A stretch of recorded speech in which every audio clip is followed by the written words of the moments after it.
Good evening, everybody. Ellie, thank you for that wonderful introduction. And Martin, thank you. Although I will say I'm a little frazzled by the notion in your remarks that anyone here would disagree with me, but I'm going to let that slide. And Senator, thank you. Thank you for being here tonight. As Ellie said, I used to be the communications director at the DNC. What? Yeah, I know, right? Do you need to go? And I was there in the run-up in the early stages of the 2016 campaign. My shop was responsible for a lot of press releases about you. But I will say this, and I don't think they were nicer than some of the Republican ones. Yeah, no kidding. One of the things I don't think I've ever said publicly is that you were the one Republican candidate I was the most nervous about at the time for a very simple reason. I always respected, even when we disagreed on policy, with your aspirational tone, right? You always talked about our better angels and sort of talked about the hopes and the aspirations of the American people.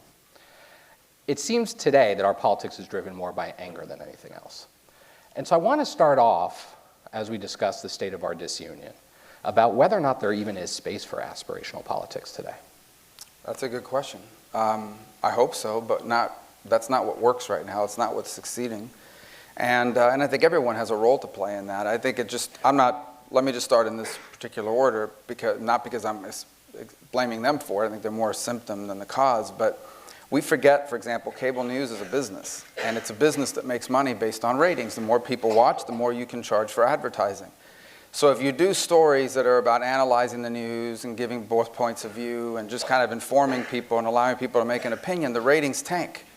Here's what shoots through the charts every time, and that is a conflict story with a good guy and a bad guy and a good side and a bad side, or an anger story where you're telling people that you should be upset because this other half of America is trying to really put it to you. And the ratings shoot up. It's the same in the newsrooms. The Washington Post, all these national papers, their websites, their revenue's driven by clicks. And so the stories that drive clicks are conflict stories. So, we'll pass a bill this week that doesn't solve every problem, but is a bipartisan bill on opioids. It won't get a lot of coverage, and frankly, it won't get a lot of clicks even if you gave it a lot of coverage. I would say that 85% of what we do in the Senate is bipartisan. In fact, I was looking back last week at one of these services that track behavior. I think I have more Democratic co-sponsors, and I have co-sponsored more Democratic bills than any senator both ways. None of that gets a lot of attention. It just doesn't. So I think conflict drives coverage, which then drives politicians. If you want to become a famous politician, let's say you're an obscure member of the House, 435 people over there, you want to get famous overnight, go on TV and say outrageous things, and you're going to get a lot of coverage, and people are going to know who you are. So I think that's part of it. And then adding to all of this is the things that used to regulate us and how we treat one another, those things have broken down.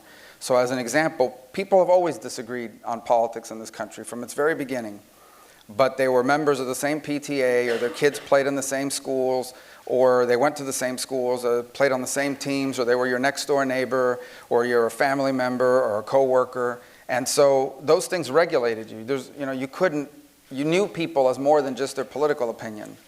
We have increasingly become homogenized. In essence, people literally get their news from people that tell you you're right and self-select, both in who they socialize with, what websites they go to, who their Facebook friends are, on politics. And so if the only thing you know about another person is a political issue that you feel passionately about, it's easy to dislike that person and to be angry at them.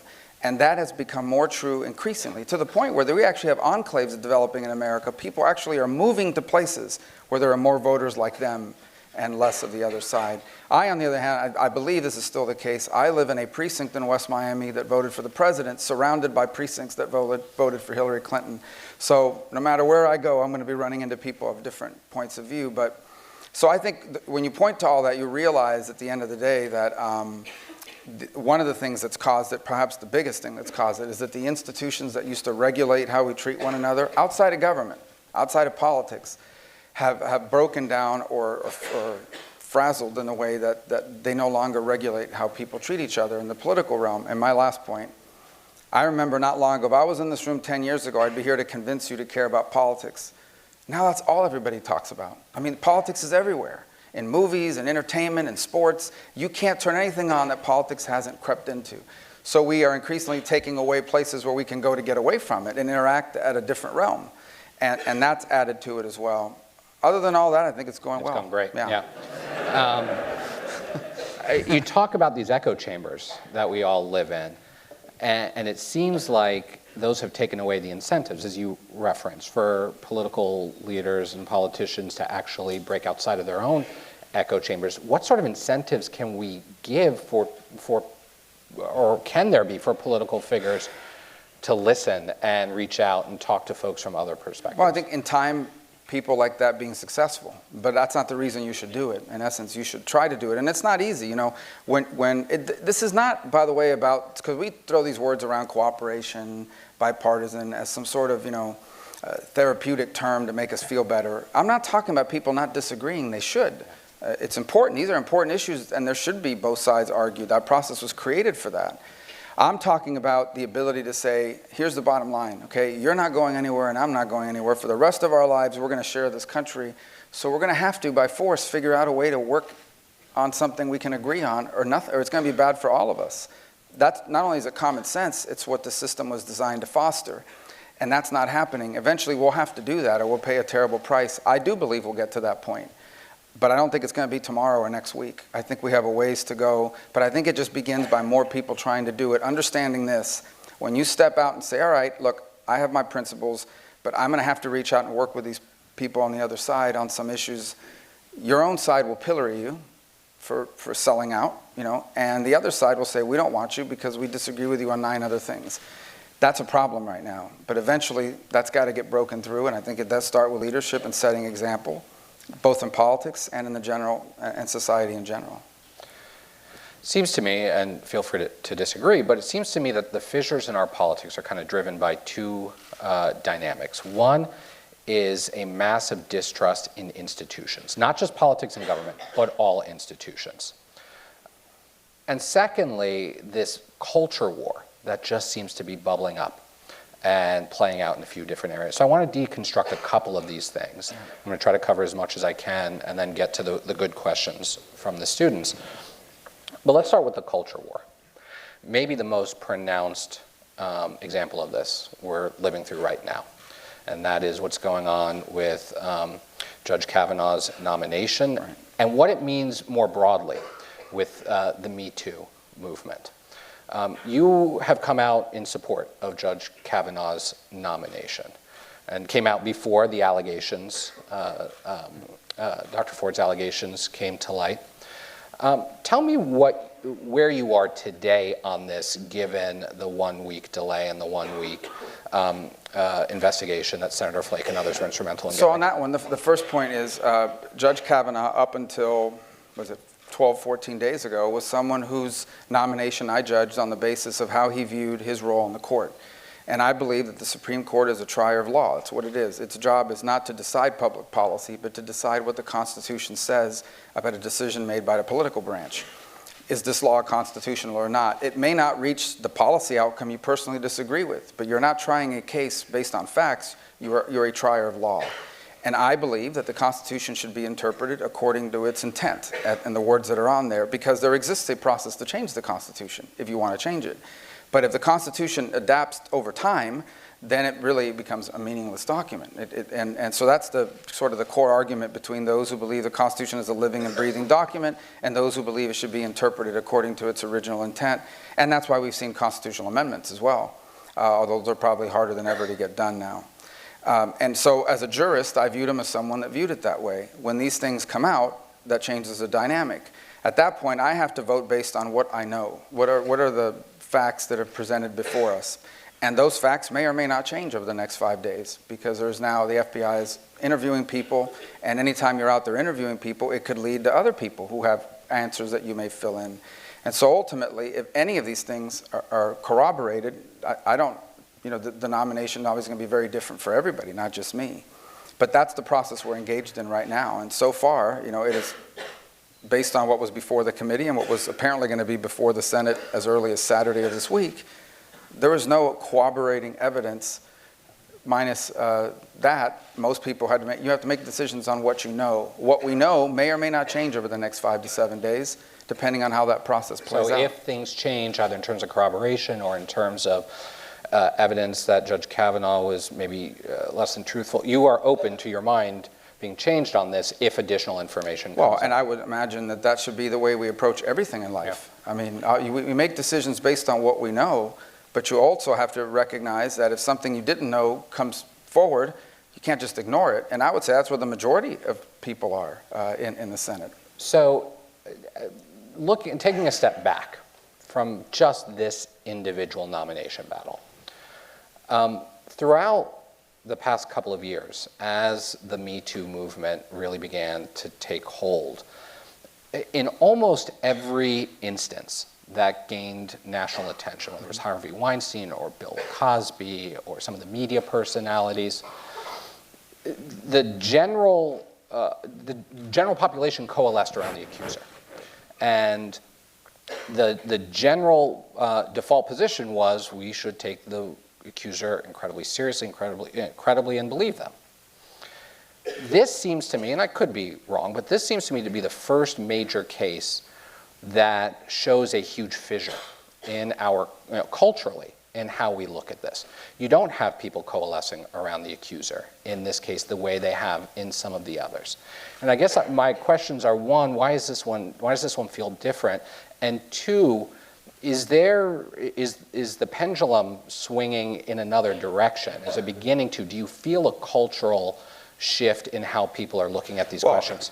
I mean, obviously the key distinction, this is for a position in the government, in the highest court in the land. And so that automatically injects politics into it. And so we should recognize that a significant number of senators that oppose Judge Kavanaugh opposed him before this was even out there. They had already announced they weren't going to vote for him. Obviously, this doesn't make them likelier to vote for him. And likewise, I would say that a significant number of senators who supported him had already announced that as well. And so I think that's the element that obviously makes us different. But the broader issue is this: for far too long in this country, this is abundantly clear. This is not a new issue, right? For me, I've been involved in efforts to pass legislation on a bipartisan basis to deal with sexual assault on campus. Unfortunately, it wasn't an assault case, but in my own office. I had an instance earlier this year where a high-level employee of mine was dismissed quickly based on both allegations and then what we discovered shortly thereafter. But I think that if you go back for the last 20, 30, 40, 50, 60 years, it is unfortunate that there existed a culture of both underreporting. People just did not come forward because no one was going to believe you. And the more powerful the person was that did it to you, the less likely people were to believe you as a result of it. There was also, whether it was cultural or traditional or otherwise, a sense of blaming. You must have done something wrong. Maybe you are partially to blame for having caused this. So there's a lot of factors at play that worked against it. And so what you've seen in society over the last 10 years is a correction on that front. And I think now that the point that we reach is on the one hand, we should never do anything when someone steps forward to say, to any way diminish it and take it seriously. It's the first things that I said. These are serious allegations that should be fully listened to and taken seriously. Because irrespective of it's not just about that particular case. It's about someone who's at home watching that's making a decision about whether they're going to come forward or not based on how someone else in a high-profile position is treated. That doesn't mean, however, when you're put in a position of making a decision that there isn't some level of due process that's also owed, whether it's on a college campus, on a Supreme Court nomination, or everything in between. And depending on the setting, if it's a criminal justice setting, we know what that burden is. If it's the Supreme Court, obviously it's not a criminal setting, but it's still relevant. At least basic fairness would argue that the accused has an opportunity to respond and that there has to be some level of corroboration. And this is a very difficult topic in which to insist on that, because sometimes, especially if there's a distance in time and recollections, it makes it difficult to address. But the bottom line is that I think we are confronting an issue that for decades, quite frankly, went underreported and underappreciated.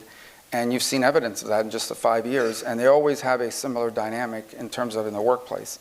And that is someone in a powerful and dominant position was able to get away with it on someone in a more vulnerable position. And one of the lead reasons why is because they were able to convince them that no one's going to believe you and that I can ruin you, and that, I think, is something that's existed for a long time that's being reckoned with now. We could spend the whole night on this one issue, but we won't. Let's talk about another cultural battleground that has gotten a lot of attention lately. You're a football fan. Congratulations on your Dolphins' current position. They lost big time yesterday in the third A save. Yeah, they did. God. Suffering.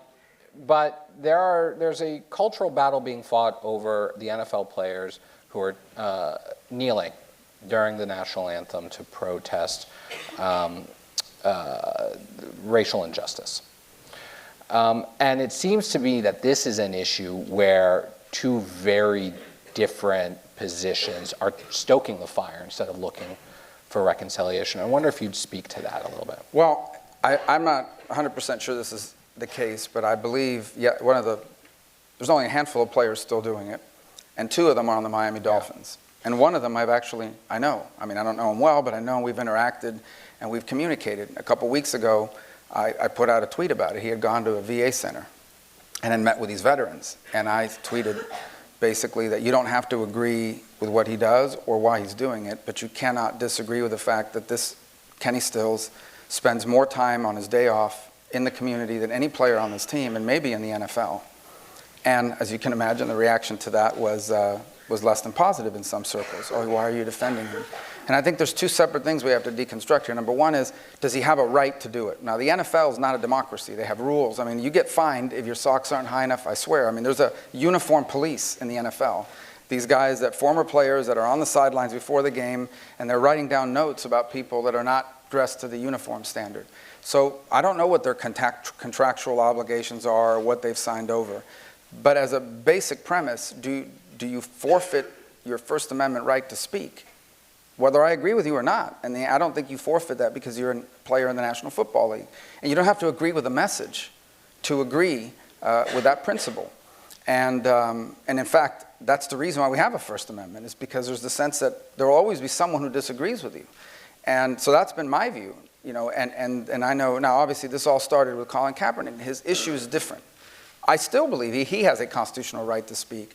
Obviously, in addition to what he's speaking out on, which Kenny Stills is not, he has in the past defended Fidel Castro and some other things, but I don't believe the answer to that is to say, as a result, we're going to shun you or not allow you to speak. That's different from the message. And I don't think even, what I appreciate about Kenny Stills is he's a young man. We forget he's a 25-year-old man who is trying to be more than just a football player. He wants to speak out about things he thinks are important and wants to use the platform of the NFL to do it. And I appreciate that. I'm not going to criticize someone for that, and I might never change his mind. I would argue, it would be my point of view, that there is injustice. There always has been. But I think the thing that I love about this country and what that flag means to me, and the reason why I stand for that flag, what I do, is, and why I hope everyone will, whether they agree with them or not, is because ours is the story of a nation where every single one of these great causes in our history have been a fulfillment of who we are, not in spite of. So why did the evil institution of slavery, discrimination against women, all of these great causes were because a nation founded on the belief that we're all created equal. That belief could not coexist with that practice. And it is to those beliefs that the leaders of all these great movements appealed. And did it take far too long in many generations? Of course it did. But nonetheless, I think it is a testament to what makes America special. That is, we have overcome these things by being more American, not less American. And that's what I honor, is the fact that, we honor, to us, the people that led the civil rights movement are patriotic Americans, even though they may not be regarded that way at the time, because they were calling us to be who we were supposed to be and who we were not at that time. And there are people doing that today in their own way. And so that's why I stand for the flag, because that's what that flag stands for me. And I hope one day we'll stand for that for Kenny and Stills and the others as well. But in the interim, it also stands for the First Amendment and for the Constitution that protects someone who I disagree with and their rights to do what they do. Even though I wish, as I said, that football was free from politics, people have a right to express themselves. Yeah. It just seems to me that there are obviously political forces that are taking the very opposite approach to this and trying to whip up for political gain a sense that the otherization of our of our politics, and that these people are different than us. They do not honor patriotism the way that we do. Well, in reality, that's the First Amendment too. Yeah. And so that's where people are allowed to express things that you may find distasteful and you may disagree with. And nonetheless, it is something we are willing to accept in the First Amendment, because the alternative is someone is going to have power and that person is going to decide who gets to speak. And once that happens, then you become totalitarian. So First Amendment's hard. It really is, because it gives people the right to say things that you find distasteful and offensive. But it is a bargain that we make in exchange for the freedom to one day speak on something that we think is true and important, but someone else may disagree with. So, this is not new. This has been going on for a time. The difference is we have more ways of expressing it now than ever before. And you can do it in 280 characters. You can do it very quickly. And the gap between thinking and saying has gotten shorter than it's ever been in human history. Let's turn our attention to some of the institutions that I think people are feeling disaffected from, and I'd love your thoughts on a couple of them. The first, I want to go very political. I want to talk about the political parties. I'm not going to ask you to speak for the Democratic Party, but the Republican Party seems to have been going through a little bit of self-reflection, maybe is one way to put it. And you have a Republican president who has some positions and pursues some policies that are different than what the Republican Party that I knew growing up was for. And I guess my first question to you is, what does it mean to be a Republican and a conservative in today's political climate? Well, and let me just observe this quickly. I think that's true of both. Yeah. We're not Europe. So we don't have 18 political parties that have to form coalitions. We have two parties, and those coalitions happen within those parties. Yeah. And so that's how you have the party that elected Bill Clinton twice from the New Democratic direction, sort of a more centrist position, is also the home, although he's not a registered Democrat, of Bernie Sanders. Right. And that exists to this day within our own conference in the Senate among Democrats and among Republicans as well. So what both of our parties really are, they're not home for a singular thought. They're home of a coalition between people across various specters. And so the Republican Party is the home of a libertarian like Rand Paul, and then someone like Ted Cruz, and then Susan Collins, and everyone in between. And if you get enough people, if your coalition gets broad enough, you become a majority and you win elections. What it means, I believe in limited government and I believe in free enterprise. Not as, I just believe in these things make us more prosperous and freer. But I also believe that those principles are the compass, but you still need a roadmap. And the roadmap is the law. What are the laws and the policies? And those policies have to be relevant to the 21st century, to the times in which we live. And so just as a criticism of my party, I would say that a lot of what we have done, said, and been for has become almost stale and sclerotic. It is still largely built on ideas from the 80s and 90s. I grew up in the 80s, I went to school in the 90s, but the 80s and 90s are long gone and they look nothing like today. So I think in the 21st century, the question is not just free enterprise. I still believe in free enterprise, but free enterprise works differently today than it did 25 years ago. It just does. The prosperity from free enterprise does not distribute the way it used to. It used to be where the economy grew, everyone benefited a lot. Now the benefits flow to certain industries, certain professions, certain jobs with certain skills, and leaves other people behind. I generally believe in free trade. But I also recognize that even if free trade is an 80% winner, it's a 20% loser. And that 20% are millions of people and the communities they live in that are left behind. And I think it's missing that has created some of the friction within our party. The fact that by ascribing to these sorts of checklist ideas, we have forgotten that these things that look good in the laboratory don't necessarily play out as well in the real world, and there has to be an adjustment to it, which is why I push for things like the child tax credit, which is why I believe I'm the only Republican ever to file a paid family leave bill. I'm not saying everybody has to support it. I'm saying that is a 21st century reality, that if you had a paid family leave bill in the 1960s, people would say, why do you need one? Today, no one disputes it. And I actually think it's an enormously important issue for family in this country. Because the irony is, the more money you make, the likelier you are to have paid family leave. The less money you make, the less likely you are to have it. And so the question is, what can government do to help people? way can we provide that benefit or the option of that benefit for more people without raising taxes, without expanding government or creating a new program? So it's applying that principle, but to the unique challenges of the 21st century. And some of those challenges, right? I mean, the economy today is creating a lot of, the transforming economy is creating a lot of anxiety because of automation, because of globalization, because of all of these forces that people didn't have to face. And so instead, politically there is benefit, rather than tackling those head on, to point your finger at trade, to point your finger at immigration, to point your finger at a few other issues that are easier to make a boogeyman than sort of tackle in our current realities.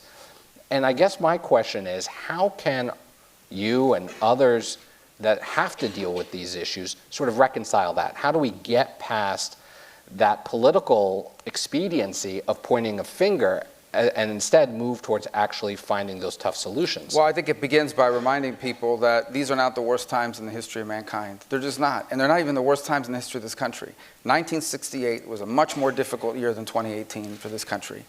The Civil War was clearly more divisive, and the period of Reconstruction was as well. So World War II was a trying time. I mean, these were difficult moments in America's history, and we've had these before. So the Americans that were here before us had difficult decisions to make as well, and faced real challenges and struggles. And so that remains the case. We now face our own set of challenges. The interesting thing about it is that all these sorts of upheavals that are happening in America are not unique to America. They're happening in virtually every Western society in the world, and they're being driven by globalization, immigration.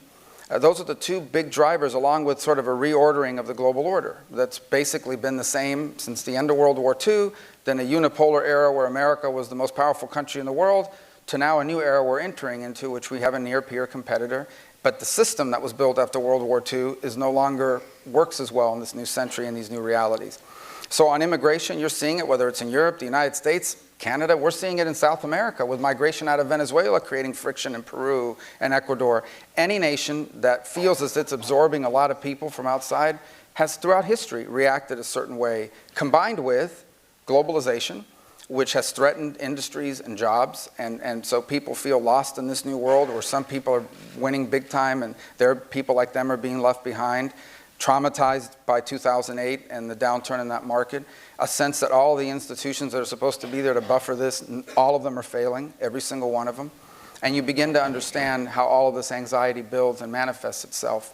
And so if that is left unaddressed, if those frustrations are left unaddressed, then you do leave people vulnerable to messages that are us versus them. And that's why, in my campaign, we didn't win, but I always talked about the new American century because the argument I was trying to make was, we do have challenges, we've always had challenges, but if we harness the promise and confront those challenges, we have a chance to be better than we've ever been. I believe that as much today as I did then, maybe even more so. That doesn't mean it's gonna happen on its own. So convincing people of that is something I hope both parties will do, and then apply their ideology to what they think the right solution is. But we haven't even agreed on the way forward or even the problem yet. In a minute, we're going to turn to questions from the audience. We've got a couple people with microphones. Where are you? They're going to be walking out into the aisle. So raise your hand. They will come to you, ask you to step out into the aisle. So go ahead and start to queue up. Senator, while they do that, I'm going to ask you one more question. I had a lot on my list that I couldn't get to, but I do want to talk about foreign policy and national security for a minute, because I think another, and you alluded to this, is the notion that our standing in the world has also been an issue. And I think that lent itself to President Trump's message of America first, people feeling that on a global stage we were that America was not taking care of its interests. And I guess my question is, you hear a lot of chatter, a lot of talk about whether or not the United States is at a point now where we're antagonizing our allies and embracing our adversaries, and it's raising even more questions. What is your position on, very broadly, what our standing is in the world right now within the international community? Are we better today than we were a few years ago? I think we're different today than we were a few years ago. There's more questions about America's commitment to the global order. Some of it is rhetorical, and some of it is doubt about the future. So if you're an Asia-Pacific country, on the one hand, you're worried about China and you want to get closer to America. On the other hand, you watch the news and you're worried that we're on the way out, not on the way in. I think the NATO alliance needs a reason to exist in the 21st century that's clearly articulated so people can be supportive of it. And I think part of it, too, begins here at home. Most people think that foreign aid is like 30% of our budget. Foreign aid is about 1% of our budget, and I never considered it to be charity. It's in our national interest. A great example is the migratory issues on our southern border. They are almost entirely driven, not entirely, but primarily driven by insecurity and instability in Guatemala, Honduras, and El Salvador.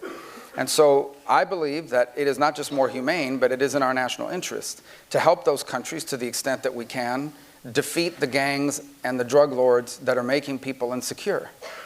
And not only is that the right thing to do, but I think that's good for our country that we do that we address that issue. The same is true in the Asia-Pacific region where the stakes are much higher in the long term as well.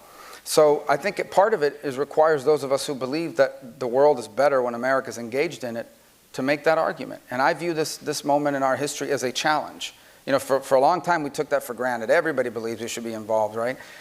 Not anymore. And so I think for those of us who actually believe that America needs to be engaged in the world because it's in our national interest, now is the time for us to go out there and make that argument. This is a challenge for us to convince people that that's the right approach and not expect instant results, but do it over a sustained period of time. Okay. All right, let's go to the audience. Tell us who you are, where you come from, and then your question. Hello, Senator Rubio. My name is Alexander Bowman, and I'm a freshman in the college. Speaking of foreign involvement, how do you think that the U.S. should be involved in the humanitarian crisis in Yemen? Well, it's a difficult situation there for two reasons. On the one hand, you have an Iranian-sponsored group, the Houthis, and they're utilizing them as part of geopolitical framing.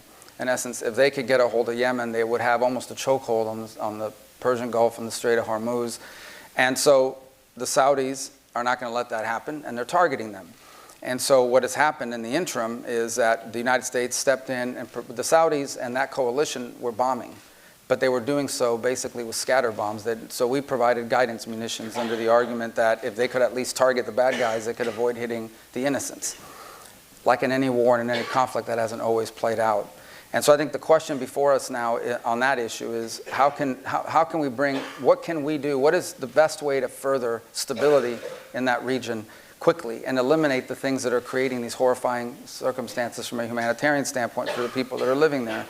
And then, of course, related to that is in the broader geopolitical realm and that the spreading arc of Iranian influence in the region and what it will mean. Because if we leave that on its own, if we just walk away from it, the Saudis are not going to walk away from it. The UAE is not going to walk away from it. These other Gulf kingdoms who feel threatened by Iran are not going to walk away from it. They will continue the war. We'll have less opportunity to influence or shape it, but they're not going to allow themselves to be encircled. So our hope is to defeat, whether it's the Houthis or whoever it is that's restricting access to aid so people there can get food and hopefully bring this conflict to an end. But I do believe that our assistance to any ally is not unlimited. If they deviate from what we believe are humane and practices and aren't following our guidance on it, that's cause for constant examination. And so I remain supportive of our support because I do want to defeat the Houthis and do not want the Iranian arc to continue to spread. But I'm not oblivious to the price that's being paid in some of those engagements and some of those battles and what it means in the broader picture as well. All right, question over here.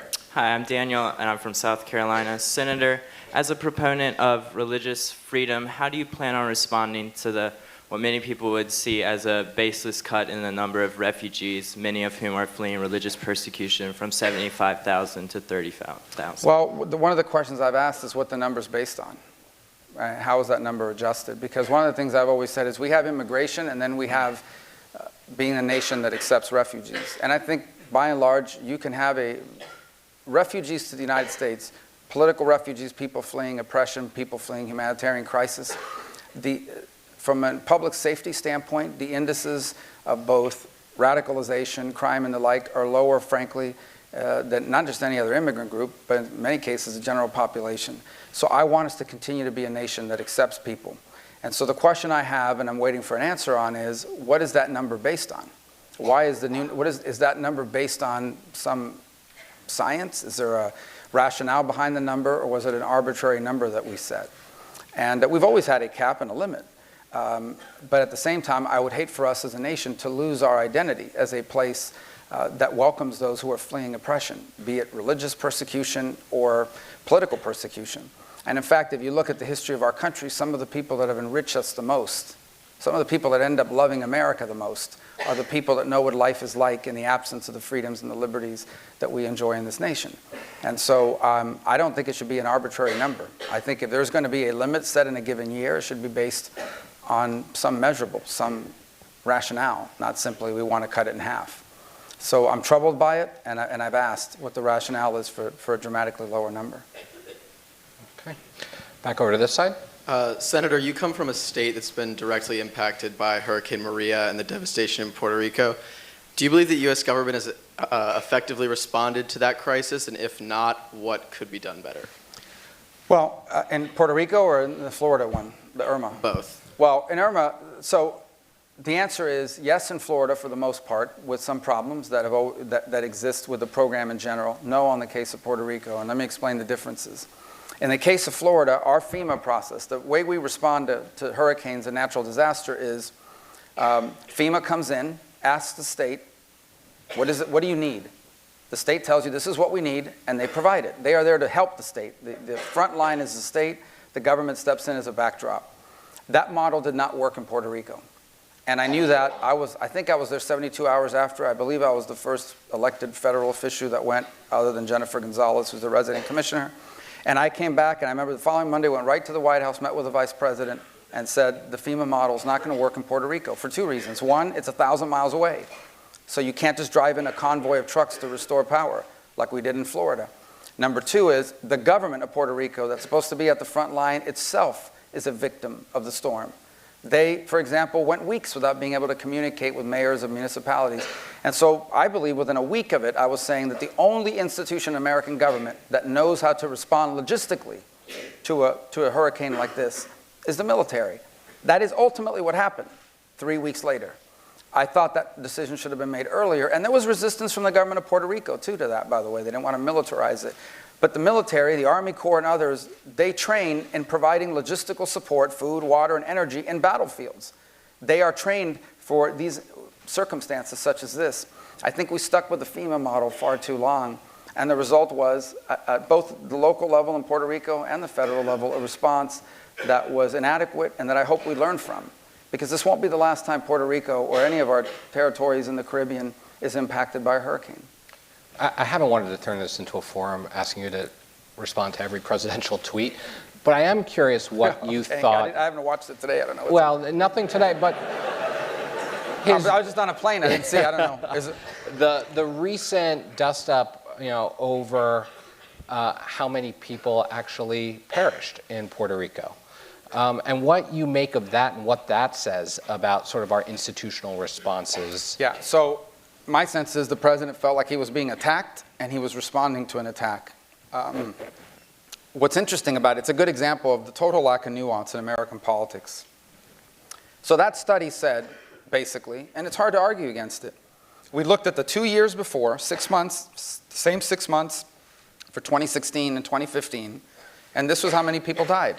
We looked at the same 6-month period in 2017 going into 2018, and 25% more people died. Now, the only thing that changed from 2015, 2016, and 2017 was a major hurricane. And it concluded that uptick in mortality must be the result of the storm. Whether it's 100% the result or 90% of the storm, you can't argue that it wasn't a contributor to it. And I know that in storms, so if someone dies, so one of the things that's really impacted Puerto Rico is mental health, right? Your children left, you are left behind, and again, I know Puerto Rico very well. I have a lot of loved ones and people that I care about that live there, but also very similar culture in the Cuban culture. So, and if some of you are Cuban Americans, you know this. If your kids go away to college in most of America, it's sad, but you're so proud. It's a family tragedy when your kids go away to school, away from home, far away. My daughter just went away for 5 hours away, and it was like, a catastrophic event, and, tearing garments and wailing and so forth. But, and that was just me, imagine everyone. But here's the thing. So imagine if your kids left you, you're now alone in the island, you're elderly, and 6 months later, you die of an underlying health issue. It could be related to that, because there's no doubt that impact that depression could have and the like. That's hard to count in an official statistic. What is no doubt is that there's been immense suffering in Puerto Rico after the storm. And I'm not sure at the end of the day that it was a hurricane. Donald Trump didn't start the hurricane. Democrats didn't start the hurricane. Hurricanes have happened. It's a terrible tragedy. We're responsible for how we respond to it. And I think that's what's important here, is we have to help the people that are hurting, because there are still people that are hurting to this very day in Puerto Rico and Central Florida and other parts of the country. But we have to make sure this doesn't happen again, because if there's another storm in a year and that we have the same response with the same failures, then we have someone to blame. And that is those of us who were here, knew how it didn't work, and still left the old model in place. Okay. Up here. Hi, my name's Maya. I'm a junior, and I was born and raised in Tampa, Florida. I'm the daughter of an immigrant, and my question is, how do immigrants and the kids of immigrants pursue the American dream when, in an increasingly xenophobic environment, they are often made to feel otherized and less American? Well, they shouldn't, because the story of our country has been one that's constantly been infused by people who come here from somewhere else. I've always said that one of the reasons why my parents taught me that America was special is because they knew what it was like not to live in America. And I live in a community that's influenced that way. Tampa's similar to that. Certainly Miami, my wife's family's from Colombia. They had the same experience for different reasons, nonetheless. I think the fundamental challenge you're pointing to goes to the broader issue we've been discussing here. And that is sort of the anger that infiltrates itself into language. And the truth is that if 2% of the political voices are xenophobic, they get 50 to 60% of the coverage. And it annoys me, because some of these people are total and complete losers. I mean, they've never been successful at anything they've ever done, but they get all this coverage and attention. They really do. They take all this coverage and attention that's paid to them. So it's a balancing act. You don't want to ignore the fact that there are these voices out there that are saying these horrible and outrageous things, but you don't also want to turn them into celebrities, because that's what they want. They want to be famous. They want to be superstars, and many of them know that, so they become increasingly provocative in order to garner more attention. So I don't want to ignore the fact that there are people out there that believe these things and say these things and be on guard against it. I also don't want to exaggerate their importance and their role in our country, because I think still, by and large, the American people are not a people that hold those views. I will say this. Here's what I do worry about. We don't know enough people that are not like us increasingly in America. And that stratification has become more pronounced. And it happens all across the nation and across every community. We are increasingly a people isolated from one another. We just are. And so you have this fascinating dynamic that I was facing a few years ago, where people would call my office and they were opposed to the immigration bill, but they were also the same person that called me about the one guy in their church who was here illegally and they wanted me to help out. So they didn't want the immigration bill, they didn't want to do anything with people that were here illegally, except the one guy they knew from church, because he's a good guy. We need to, not just on that issue, but in the broader issue, Americans have to know other people more. We have to be more exposed to people that are not like us in America, because I think you start to see them as who they are, people, and not as statistics or a name or a checkbox on the census document. And we used to have that, more of it than we do today. I'm getting the red flag, so we're going to have to wrap up. But I do want to ask you to close on one note. We have spent a lot of time talking about the anger and the polarization and institutional failures in our society. So help us out here. Give us something to be optimistic about in our politics. The people sitting in the audience? I'm the father of an 18-year-old and a 16-year-old daughter. My sons are still young, 13 and 11. I'm an adjunct professor at Florida International University. I think that the Americans today, between the ages of 16 and 29, are the best collaborators that our nation's ever produced. They've grown up working and collaborating with each other, almost, native to it. I think they have a deep sense of justice, about justice, which sounds like I sounded like one of our former presidents and saying it that way, but And a good guy. I like him. I'm just saying. But I think that, here's the one thing I know for sure. Every generation thinks the next generation is totally screwed up. That's been true since biblical times. Everybody thinks the next generation is totally messed up. It's interesting. If you ever have a chance to read about the accounts right on the eve of World War II and what parents were saying about the kids of that era. It's like, this is a total disaster. How are we going to win a war with these guys? Well, we didn't just win a war. They ended up becoming the greatest generation. And so I honestly believe that. I really do. And I see the combination of a sense of we want things to be just and fair as we possibly can make it, combined with the ability to collaborate. And I think that when that comes to maturity and fruition, in essence, when people are in their professions and beginning to engage at every level of our society, I think that's going to bear incredible fruit for our nation. And it's going to happen at the right, perfect time. Because that is what the 21st century is going to be about. Your business partners, your clients are just as likely to be halfway around the world as they are halfway across town. And the ability to have grown up natively with the ability to collaborate with people far away and different from you is going to be one of the key currencies of success in the 21st century. We have more people like that than any other nation on earth. And here's the last reason why I'm optimistic. We all know our problems. And if you don't, go on Twitter, you'll see it. Or on Facebook, or whatever. None of you are on Facebook, right? But what country would you rather be? I still can't think of the nation I want to trade places with. And this is not to put down any other country. I wouldn't rather be China. I wouldn't. In China right now, there's close to 1 million Muslims held captive, being forced to renounce their faith, their name, their children are taken from them. I wouldn't rather be China. Look what they do to the Tibetans, where they're stripping them of their culture. I wouldn't rather any nation in Europe, and I have nothing against Europe. These are all great places and good allies, but there's no nation I would trade place with. I don't look at any other country and say, I wish I were them instead of us.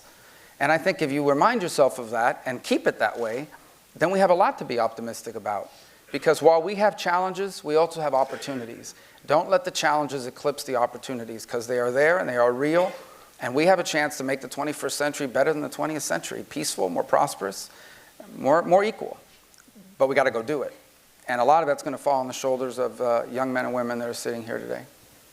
Senator Rubio, thanks so much. Thank you for having me. I appreciate it. Thank you. Thank you all for coming. Do I keep the mug? You can keep the mug. All right, I want to keep the mug.